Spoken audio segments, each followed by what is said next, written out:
Saat ini kami Pers Indonesia sedang berada di kantor Bupati Asahan.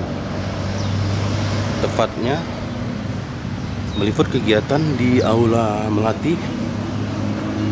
Saat ini sedang dilaksanakan penilaian kelurahan terbaik tingkat Kabupaten Asahan tahun 2023.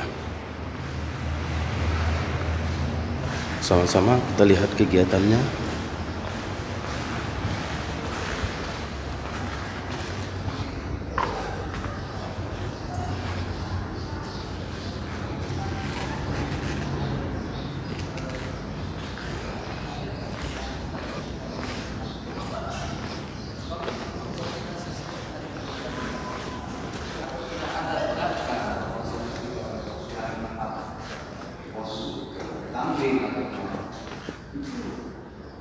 Bagaimana membuktikan ini?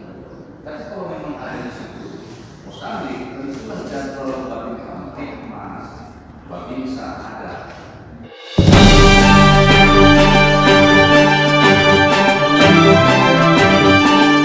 Bisa ada. Jadi artinya itu sebagai masukan. Ini juga apa yang misalnya oleh bapak-bapak ini semua ini akan dinilai nanti. Jadi kalau memang apa masih ada waktu untuk berbenah-benah, ya Bu ya. Makasih sebagai masukan.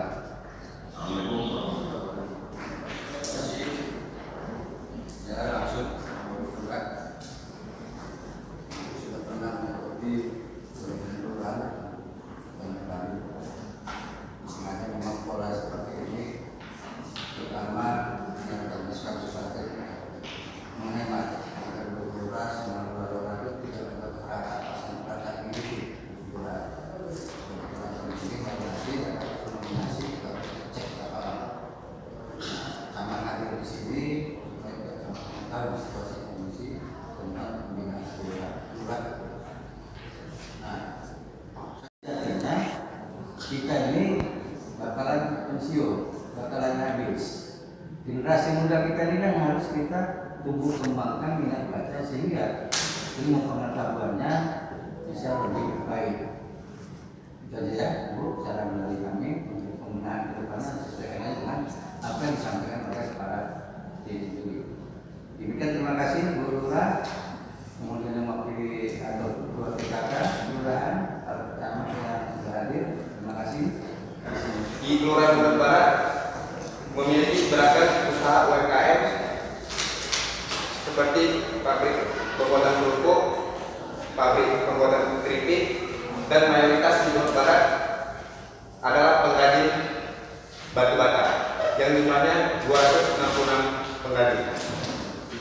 Saat ini pemerintah Kelurahan Bogor Barat memiliki program bagaimana caranya supaya para pengrajin batu bata tersebut dapat memiliki manfaat kepada masyarakat sekitar juga dengan program-program yang sedang kami buat. Hambatan yang terjadi di Kelurahan Bogor Barat adalah kurangnya informasi dan pemahaman masyarakat tentang peraturan dan kebijakan pemerintah yang terbaru. Yang kedua, kurangnya partisipasi masyarakat dalam menjaga lingkungan sekitarnya. Yang ketiga, keterbatasan anggaran kelurahan untuk memfasilitasi program kelurahan baik berupa kegiatan sosial, keagamaan, dan lainnya. 4. Banjir saat musim penghujan.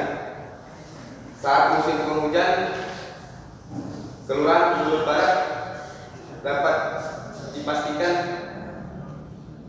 akan mengalami banjir di 3/4 wilayahnya. Hal ini disebabkan meluapnya aliran Sungai Bodos. Upaya-upaya yang telah kami lakukan pihak kelurahan untuk mengatasi sementara hambatan tersebut adalah yang pertama, penyampaian informasi kepada masyarakat melalui papan informasi kelurahan, media sosial, dan sosialisasi kepada kepala lingkungan, RPM, PKK,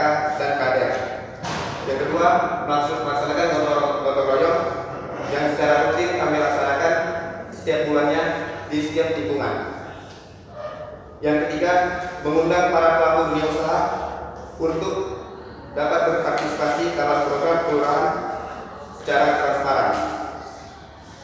Demikian ekspos Kelurahan Bungur Barat. Saya ucapkan terima kasih.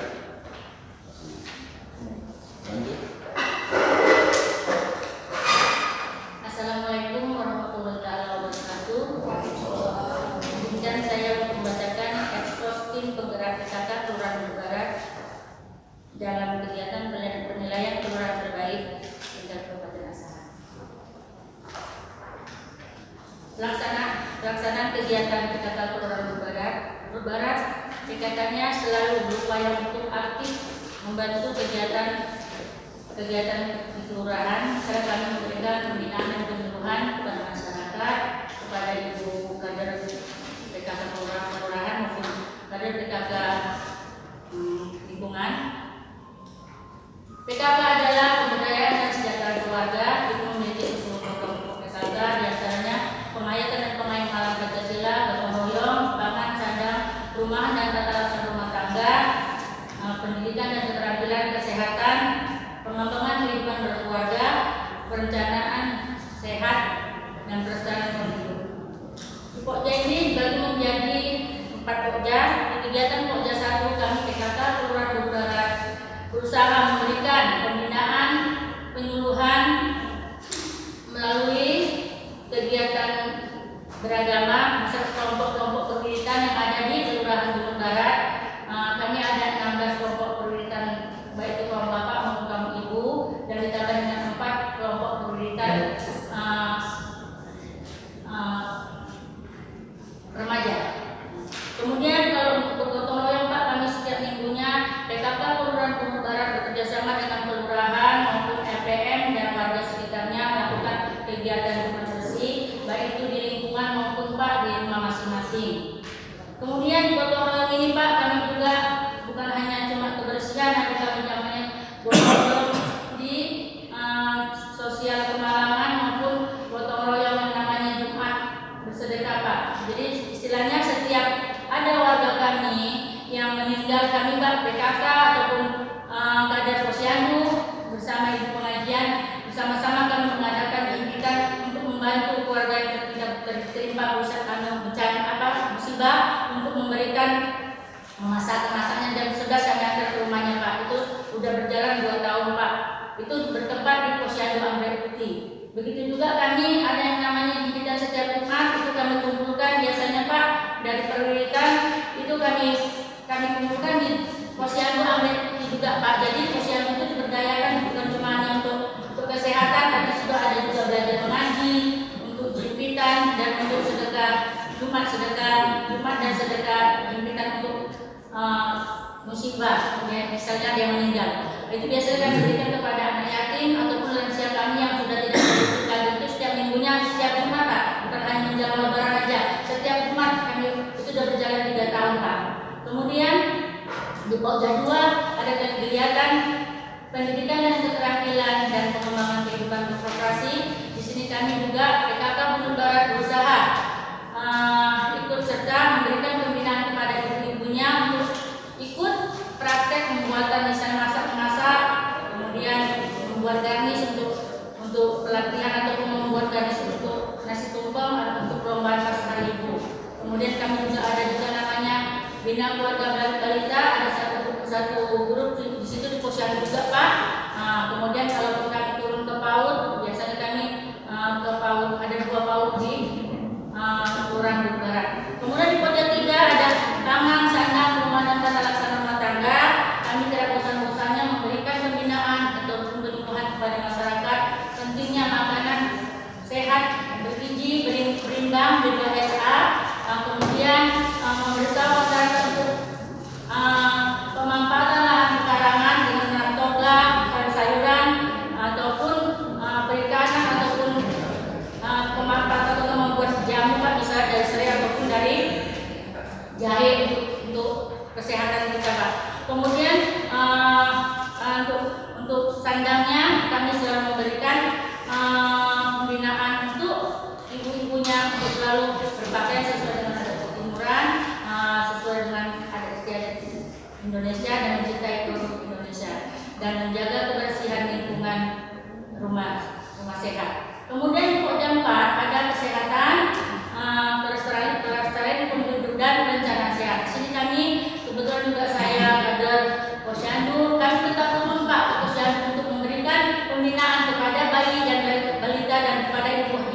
bayi untuk selalu memberikan ASI eksklusifnya dari 0 sampai 6 bulan, karena kita takut Pak kalau tidak memberi ASI eksklusif bisa jadi anak itu berisiko stunting. Dan kami juga tim pendamping keluarga, kemudian saya juga dari PPKBD, kami tetap turun Pak ke lingkungan, ke rumah catin, ibu hamil, ibu menyusuin, itu kami data. Kemudian ada kan Pak namanya itu aplikasi LCMIL. Itu kami data dari kelurahan Bundaran sudah kami keluarkan 4 sertifikat untuk catin, yang untuk catin ya Pak ya, yang 4 itu bekerjasama dengan PKK kecamatan, dengan koordinasi kecamatan. Itu sudah kami keluarkan 4 ya Pak ya. Itu kami supaya tahu Pak apakah catin itu berisiko, karena kita takut apabila hamil dan melahirkan anak yang berisiko stunting. Kemudian untuk KB Pak, kami tetap mengajak mereka ber-KB, karena saya juga ber-KBD. Setiap bulan kami ajak kalau ada tuh istilahnya pelayanan KB yang saya nyatakan ke tempat pelayanan KB Federasi, dan mengajak mereka untuk selalu rajin di malam hari supaya kita menghasilkan keluarga yang berkualitas dengan ber-KB dan rajin menabung. Saya kira hanya sekian yang saya sampaikan. Wassalamualaikum warahmatullahi wabarakatuh. Memang turun ke lapangan ya. Jadi terima kasih Bu Asma, tetap semangat ya di PKK ya, bantu Bapak Lurah. Oke, beberapa hal yang akan saya sampaikan Ibu dicatat saja untuk perbaikan ke depannya ya. Assalamualaikum warahmatullahi wabarakatuh.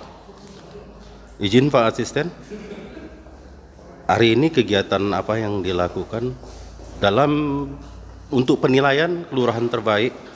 Kriteria apa saja penilaiannya yang dipertanyakan, serta harapannya kepada lurah yang terbaik yang akan datang ini?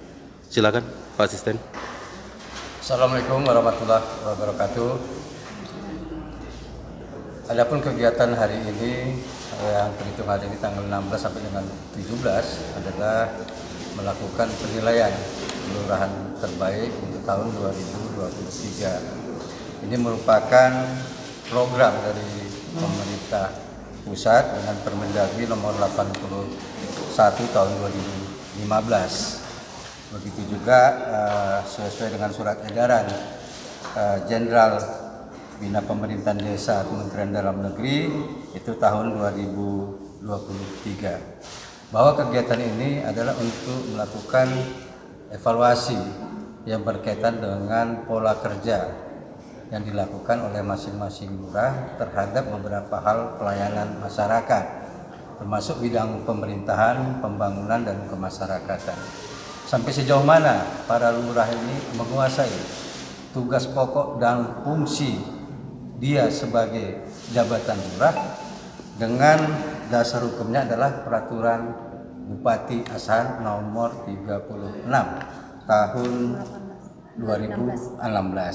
Ini dasar hukumnya, sehingga kita berharap dengan evaluasi yang seperti ini kita akan lebih mudah mengetahui sejauh mana serapan cara berpikir, cara tindak para lurah untuk mensukseskan program pemerintah Kabupaten Asahan dengan visinya mensejahterakan rakyat yang religius, sejahtera, dan berkarakter, dengan harapan memacu dan memotivasi lurah untuk berkinerja yang lebih baik dalam mendukung program pemerintah Kabupaten Asahan.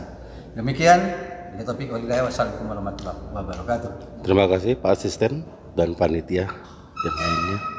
Salam sehat dan sukses selalu. Sukses. Ya.